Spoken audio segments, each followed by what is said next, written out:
This channel does not promote any violent, harmful, or illegal activities. All content provided by this channel is meant for an educational purpose only. ব্রিগেডে প্রধানমন্ত্রীর সরকারি অনুষ্ঠানে মুখ্যমন্ত্রী মমতা বন্দ্যোপাধ্যায়কে আমন্ত্রণপত্র পাঠানো হলো। মুখ্যমন্ত্রীকে আমন্ত্রণ জানিয়ে চিঠি কেন্দ্রীয় সড়ক পরিবহন মন্ত্রকের। শনিবার আগামী 14ই মার্চ ব্রিগেডে আসছেন নরেন্দ্র মোদী। জাতীয় সড়ক সহ একাধিক প্রকল্পের সূচনা করবেন প্রধানমন্ত্রী। প্রধানমন্ত্রীর সেই অনুষ্ঠানে উপস্থিত থাকতে মুখ্যমন্ত্রীকে আমন্ত্রণ জানানো হয়েছে। ব্রিগেডের সভায় আসতে মমতা বন্দ্যোপাধ্যায়কে চিঠি দিয়েছেন নীতিন গডকরি। আমি একটু সবিস্তারে জানবো আমার সহকর্মী প্রদীপ্ত কান্তি ঘোষের কাছ থেকে। প্রদীপ্ত, এই চিঠিতে মূলত সরকারি আমন্ত্রণপত্র, তাই তো? একেবারেই তাই। জাতীয় সড়ক যে অথরিটি রয়েছে আমাদের দেশের, তাদের তরফেই এই আমন্ত্রণ জানানো হয়েছে। তার কারণ রাজ্যের বিভিন্ন প্রান্তেই জাতীয় সড়ক নির্মাণের কাজ চলছে, রক্ষণাবেক্ষণের কাজ চলছে, সম্প্রসারণের কাজ চলছে। আর সেই সমস্ত কর্মসূচির জন্যই মুখ্যমন্ত্রী মমতা বন্দ্যোপাধ্যায়কে আমন্ত্রণ জানানো হয়েছে এবং প্রধানমন্ত্রী ব্রিগেডে তার দুটি কর্মসূচি থাকছে। একটা পরিবর্তন সভার সমাপ্তি কর্মসূচি, যেটা বঙ্গ বিজেপি নেতৃত্বের তরফে আয়োজন করা হচ্ছে। আরেকটি সরকারি কর্মসূচি থাকছে। এই কর্মসূচিতেই প্রধানমন্ত্রী উপস্থিতিতে মুখ্যমন্ত্রীকে আমন্ত্রণ জানানো হয়েছে রাজ্যপালকে।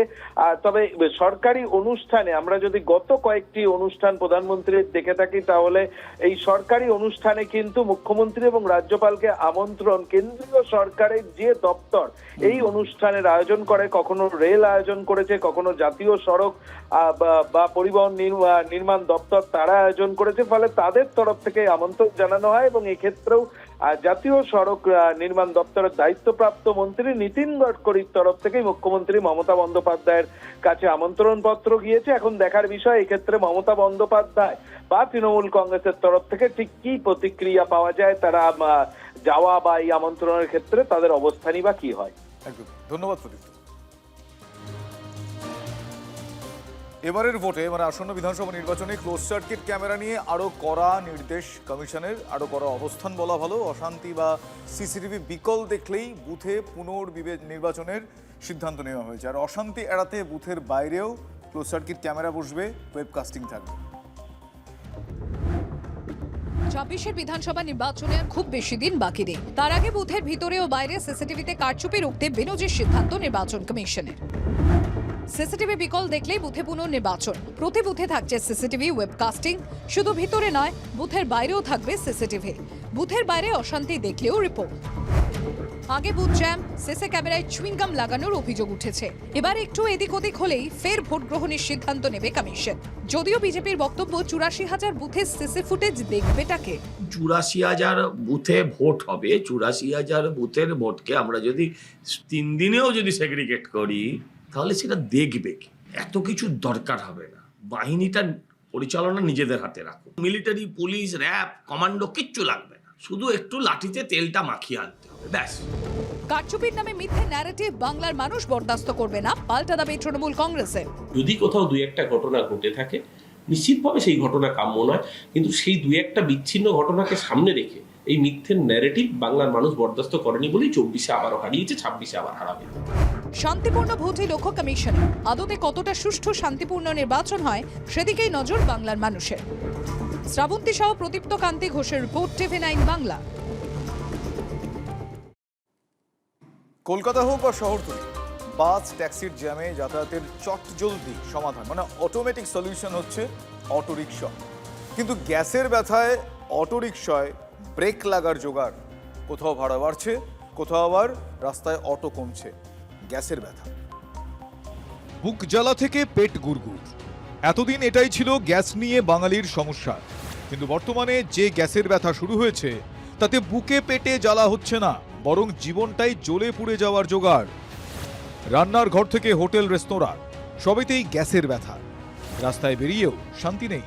গ্যাসের ব্যথায় অটোর চাকায় ব্রেক লাগার জোগাড়। কালকেও লাইন দিয়েছিলাম, কালকে গ্যাস পাইনি। আজকে জানি না এখনো গ্যাস কখন পাবো, ঠিক নেই, দেখা যাক কি হয়। কালকের ৮টায় লাইন দিয়েছিলাম, ১১টায় এখানে পৌঁছেছি, তারপরে এটা শেষ হয়ে গেল, বাড়ি ফিরে চলে গেছি। গ্যাসের দাম বেড়েছে, এবার অর্ধেক টাইম গ্যাস ভরতেই লেগে যাচ্ছে সময়। কলকাতায় অটো ৪০ থেকে ৪৫,০০০।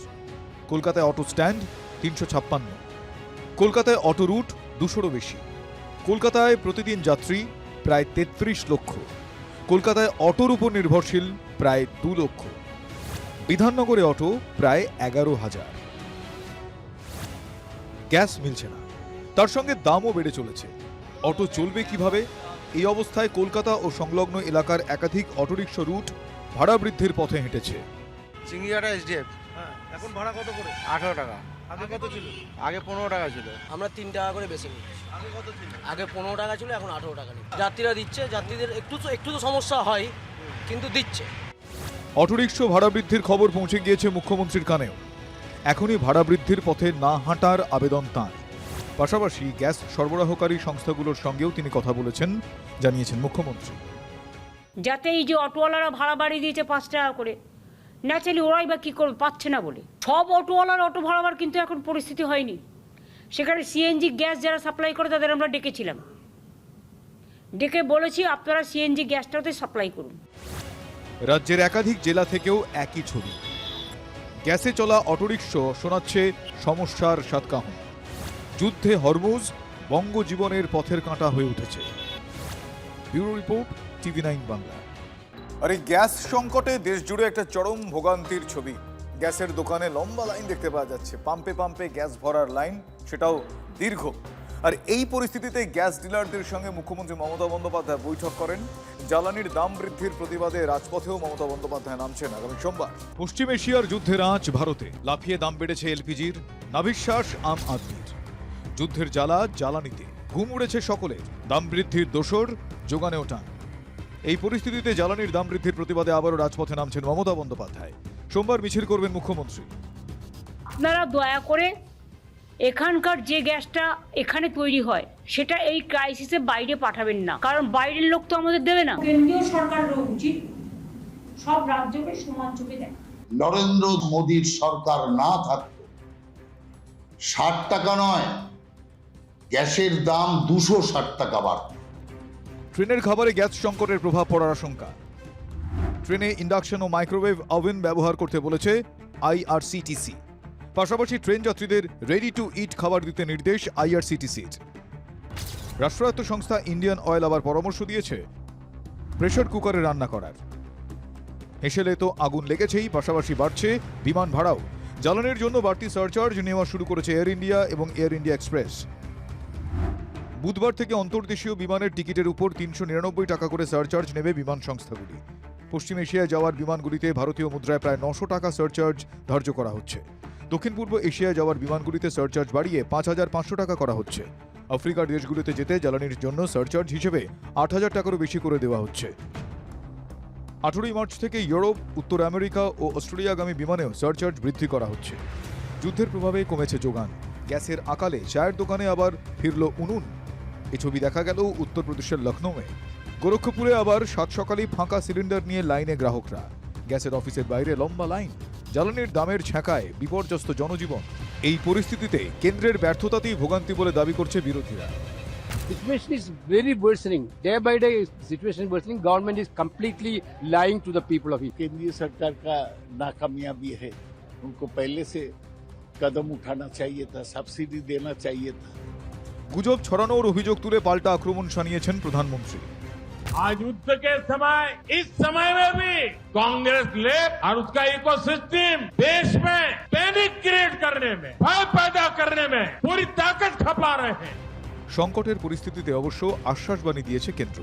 পেট্রোলিয়াম মন্ত্রকের দাবি, দেশের জ্বালানি পরিস্থিতি নিয়ন্ত্রণেই রয়েছে, আতঙ্কের কোনো কারণ নেই। গ্যাস বুক করার 2 থেকে 2.5 দিনের মধ্যেই সিলিন্ডার পাওয়া যাবে। অযথা প্যানিক করার কারণ নেই। ভারতে ঘরোয়া এলপিজি উৎপাদন 25% বেড়েছে। 2টি জাহাজে এলপিজি দেশে আসছে। বুধবার গ্যাস ডিলারদের সঙ্গে বৈঠক করেন মুখ্যমন্ত্রী। বৃহস্পতিবার নবান্নে গুরুত্বপূর্ণ বৈঠক করবেন তিনি। Bureau report, TV9 Bangla. Eve teasing এর অভিযোগ জানাতে গিয়ে থানাতেই অপমানের শিকার হতে হলো। নরেন্দ্রপুর থানার আইসির বিরুদ্ধে অভিযোগ করেছেন এক তরুণী আইনজীবী। কয়েকজন যুবকের বিরুদ্ধে থানায় নরেন্দ্রপুর থানায় তিনি অভিযোগ জানাতে যান। অভিযোগ, আইসির মন্তব্যে অপমানিত এবং মানসিকভাবে আঘাতপ্রাপ্ত হন ওই তরুণী স্বয়ং। ঘটনার পর আইনজীবীর পরিবারের সদস্যরা আইসির বিরুদ্ধে ব্যবস্থা নেওয়ার দাবিতে ধর্মতলায় মুখ্যমন্ত্রী মমতা বন্দ্যোপাধ্যায়ের ধর্ণা মঞ্চে যান। যদিও মুখ্যমন্ত্রীর সঙ্গে তার দেখা হয়নি, তবে মন্ত্রী অরূপ বিশ্বাস তার অভিযোগ শোনেন। রাজ্যের ডিজি পীযূষ পাণ্ডের কাছে লিখিত অভিযোগ জমা দেওয়ার পরামর্শ দেন তিনি। এরপর মুখ্যমন্ত্রী ও ডিজির কাছে লিখিত অভিযোগ দায়ের করেছেন ওই তরুণী আইনজীবী। ঘটনায় জাতীয় মহিলা কমিশনের হস্তক্ষেপের আবেদন জানানো হয়েছে।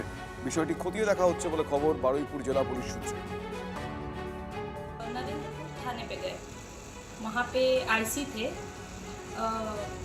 सुरेंद्र कुमार सिंह। तो उनको मैंने सारा घटना बताया, जो भी चीज़ें थी सब कुछ बताया।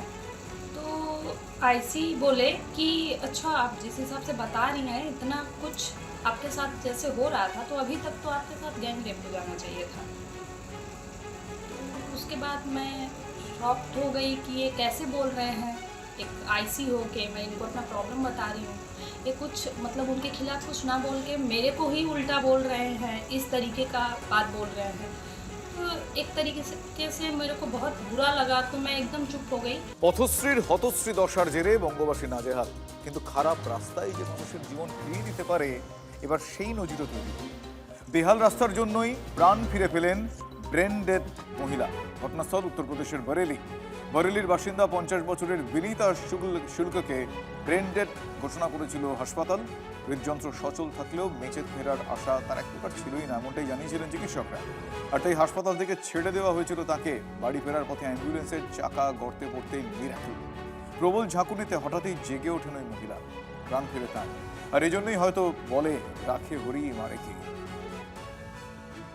अब 23 तारीख को शाम बोले कि ले जाओ घर, इसमें कुछ नहीं है।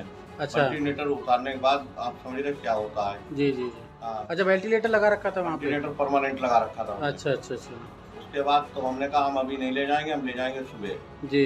तो सुबह में उन्होंने करीब 9:30-10 बजे करीब लगभग ने छुट्टी करी। अच्छा। उसके बाद वहाँ जब चले तो ऑक्सीजन लगा के लाए थे यहाँ तक। जी। रास्ते में इन्हें सांस आने लगी। अच्छा अच्छा। हाँ, वहाँ लाने के बाद हम यहाँ ले आए अस्पताल। পূর্ব বর্ধমানের মেমারিতে 19 নম্বর জাতীয় সড়কের দেওয়াল ধসে বিপত্তি। বুধবার সকাল 10টা নাগাদ আচমকাই জাতীয় সড়কের পাশের দেওয়াল ধসে পড়ে। তার ঠিক আগের মুহূর্ত পর্যন্ত এই রাস্তা দিয়ে গাড়ি চলেছে, তবে একেবারে ধসে পড়ার মুহূর্তে সেখানে কোনো গাড়ি ছিল না, ফলে বিপদ এড়ানো গিয়েছে। আপাতত ওই রাস্তায় যান চলাচল বন্ধ রাখা হয়েছে। বিকল্প হিসেবে সার্ভিস রোড দিয়ে গাড়ি ঘুরিয়ে দেওয়া হচ্ছে।